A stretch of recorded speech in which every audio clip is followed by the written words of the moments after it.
Bailout programme తదుపరి విడత నిధులు అందిస్తామని అంతర్జాతీయ ద్రవ్యనిధి సంస్థ ఇటీవల ప్రకటించింది. ఇక మే ప్రారంభంలో భారత్ తో ఘర్షణ తర్వాత పాక్ సర్కార్ 2.5 ట్రిలియన్లు లేదా 18% ఎక్కువ బడ్జెట్ కేటాయించనుందని IMF పేర్కొంది. మరి ఈ పథకం ఆర్థిక బాహ్య సంస్కరణ లక్ష్యాలను గణనీయమైన ప్రమాదాలను పెంచుతాయని IMF హెచ్చరించింది. ఇక తాజాగా విధించిన షరతులతో IMF పాక్ కు విధించిన షరతుల సంఖ్య 50కి చేరింది. ఇక పహల్గామ్ దాడి తర్వాత భారత్ పాక్ వైఖరిని నిరసిస్తూ అంతర్జాతీయంగా ఎండగడుతూ వస్తుంది. ఈ క్రమంలో IMF కీలక నిర్ణయం తీసుకుంది. భారత్ తో ఉద్రిక్తతలు పెంచుకోవడం సరికాదని పాక్ ను హెచ్చరించింది. ఇక శాంతి జపం చేస్తూ మౌనంగా ఉంటారని కోరింది.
దాయాది దేశం పాకిస్తాన్ కు బిగ్ షాక్ తగిలింది. ఇక బెయిల్ నిధులు విడుదల చేసేందుకు 11 షరతులను విధించింది. ఇక పాకిస్తాన్ కు తన బెయిలౌట్ ప్రోగ్రాం తదుపరి విడత నిధులు అందిస్తామని అంతర్జాతీయ ద్రవ్యనిధి సంస్థ ఇటీవల ప్రకటించింది. ఇక మే ప్రారంభంలో భారత్ తో ఘర్షణ తర్వాత పాక్ సర్కార్ 2.5 ట్రిలియన్లు లేదా 18% ఎక్కువ బడ్జెట్ కేటాయించనుందని IMF పేర్కొంది. మరి ఈ పథకం ఆర్థిక బాహ్య సంస్కరణ లక్ష్యాలకు గణనీయమైన ప్రమాదాలను పెంచుతాయని IMF హెచ్చరించింది. ఇక తాజాగా విధించిన షరతులతో IMF పాక్ కు విధించిన షరతుల సంఖ్య 50కి చేరింది. ఇక పహల్గామ్ దాడి తర్వాత భారత్ పాక్ వైఖరిని నిరసిస్తూ అంతర్జాతీయంగా ఎండగడుతూ వస్తుంది. ఈ క్రమంలో IMF కీలక నిర్ణయం తీసుకుంది. భారత్ తో ఉద్రిక్తతలు పెంచుకోవడం సరికాదని పాక్ ను హెచ్చరించింది. ఇక శాంతి జపం చేస్తూ మౌనంగా ఉండాలని కోరింది.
పాకిస్తాన్ కు బిగ్ షాక్ తగిలింది. ఇక బెయిల్ నిధులు విడుదల చేసేందుకు 11 షరతులను విధించింది. ఇక పాకిస్తాన్ కు తన బెయిల్అవుట్ ప్రోగ్రాం తదుపరి విడత నిధులు అందిస్తామని అంతర్జాతీయ ద్రవ్య నిధి సంస్థ ఇటీవల ప్రకటించింది. ఇక మే ప్రారంభంలో భారత్ తో ఘర్షణ తర్వాత పాక్ సర్కార్ 2.5 ట్రిలియన్లు లేదా 18% ఎక్కువ బడ్జెట్ కేటాయించనుందని IMF పేర్కొంది. మరి ఈ పథకం ఆర్థిక బాహ్య అలాగే సంస్కరణ లక్ష్యాలకు గణనీయమైన ప్రమాదాలను పెంచుతాయని IMF హెచ్చరించింది. తాజాగా విధించిన షరతులతో IMF పాక్ కు విధించిన షరతుల సంఖ్య 50కి చేరింది. ఇక పహల్గామ్ దాడి తర్వాత భారత్ పాక్ వైఖరి నిరసిస్తూ అంతర్జాతీయంగా ఎండగడుతూ వస్తుంది. మరి ఈ క్రమంలో IMF కీలక నిర్ణయం తీసుకుంది. భారత్ తో ఉద్రిక్తతలు పెంచుకోవడం సరికాదని పాక్ ను హెచ్చరించింది.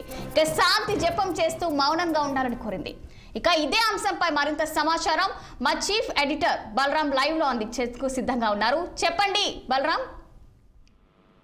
రచన ఒకటి, భారత్ వ్యూహాత్మక అడుగులు ఇవాళ పాకిస్తాన్ కి చుట్టం చూపిస్తున్నాయని చెప్పాలి.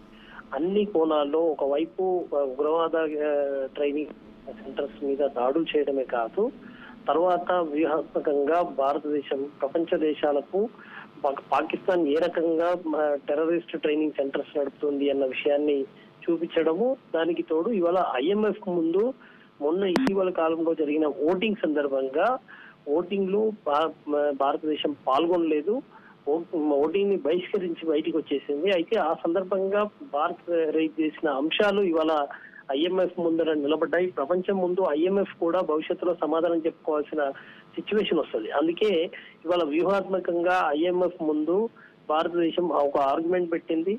పాకిస్తాన్ కి ఎన్ని నిధులు ఇచ్చినా ఖచ్చితంగా అవన్నీ కూడా ఉగ్రవాద శిక్షణ శిబిరాలకు వెళ్తున్నాయి, ఉగ్రవాదులను ట్రైనింగ్ చేయడానికి ఉపయోగిస్తున్నారు తప్ప ఇవాళ అక్కడ జనానికి ఉపయోగించట్లేదు అన్న విషయాన్ని స్పష్టంగా భారత్ IMF ముందర ఉంచింది. అయితే IMF అప్పుడు స్పందించినప్పటికీ ఇవాళ చాలా స్పష్టంగా మరో 11 కొత్త నిబంధనలతో పాకిస్తాన్ కి షాక్ ఇచ్చిందని చెప్పుకోవాలి. స్పష్టంగా అందులో ప్రధానంగా మెన్షన్ చేసింది ఇవాళ భారత్ తో ఉద్రిక్తతలు తగ్గించుకోవాలి అన్న అంశాన్ని ప్రధానంగా పెట్టింది. ఎందుకు అంటే భారత్ తో ఉద్రిక్తతలు ఎందుకు పెరుగుతున్నాయి, భారత్ పాకిస్తాన్ మధ్య పెరిగిన ఉద్రిక్తతలకు కారణం పాకిస్తాన్ లో ఉన్న ఉగ్రవాద శిబిరాలు, ఉగ్రవాద శిక్షణ శిబిరాలలో అక్కడ శిక్షణ పొందుతున్న వ్యక్తులు వచ్చి భారత్ తో ఇవాళ అలజడి సృష్టించడము, భారత్ ని ఇబ్బంది పెట్టడం, భారతదేశంలో ఉగ్రవాద కార్యకలాపాలు నిర్వహించడం. అటువంటి నేపథ్యంలో ఖచ్చితంగా భారత్ తో ఇవాళ మీరు ఈ ఉద్రిక్తతలను తగ్గించుకోవాలి అని చెప్పన్న ఒక అంశాన్ని ప్రధానంగా అందులో మెన్షన్ చేయడం ఇవాళ ఆసక్తికరంగా కొనసాగుతున్న పరిస్థితి. IMF నిధులు మంజూరు చేయడానికి వారికి ఆర్థిక పరంగా ఉన్న సమస్యలను బేస్ చేసుకొని ఇస్తారు, కానీ ఇవాళ స్పష్టంగా భారత్ తో ఉద్రిక్తతలను తగ్గించుకోండి అని చెప్పిందని చెప్పాలంటే ప్రత్యక్షంగా పరోక్షంగా ఇవాళ మరొక్కసారి భారత్ ఒక విజయం సాధించిందనే చెప్పాలి. ప్రపంచం IMF స్పష్టంగా చెప్తోంది ఇవాళ ఉద్రిక్తతలు పెంచుకుంటుంది పాకిస్తాన్ అని చెప్పి. ఎందుకు పెంచుకుంటుంది అని చెప్పారంటే ఖచ్చితంగా ఉగ్రవాద శిక్షణ శిబిరాలు అక్కడ ఉన్నాయి అన్న విషయం చాలా స్పష్టంగా అర్థమవుతున్న పరిస్థితి. సో ఇది ఇవాళ పాకిస్తాన్ నే కాదు ప్రపంచ దేశాలను కూడా ఆలోచింపజేసే అవకాశం ఉంది. ప్రపంచ దేశాలు ఎందుకు IMF ఒక నిబంధనలు పెట్టింది అన్న విషయం కూడా ఆలోచించే అవకాశం ఉంది. అదేవిధంగా సైనికులకు సంబంధించి అక్కడ డిఫెన్స్ బడ్జెట్ కూడా దాని మీద కూడా కొంతవరకు కండిషన్స్ పెట్టిన నేపథ్యం కనిపిస్తోంది. అయితే ఈ రకమైన కండిషన్స్ అనేవి పెట్టడం వల్ల ఖచ్చితంగా పాకిస్తాన్ రేపు కొంత ఇబ్బందికరమైన పరిస్థితి ఎదుర్కొనే అవకాశం ఉంది.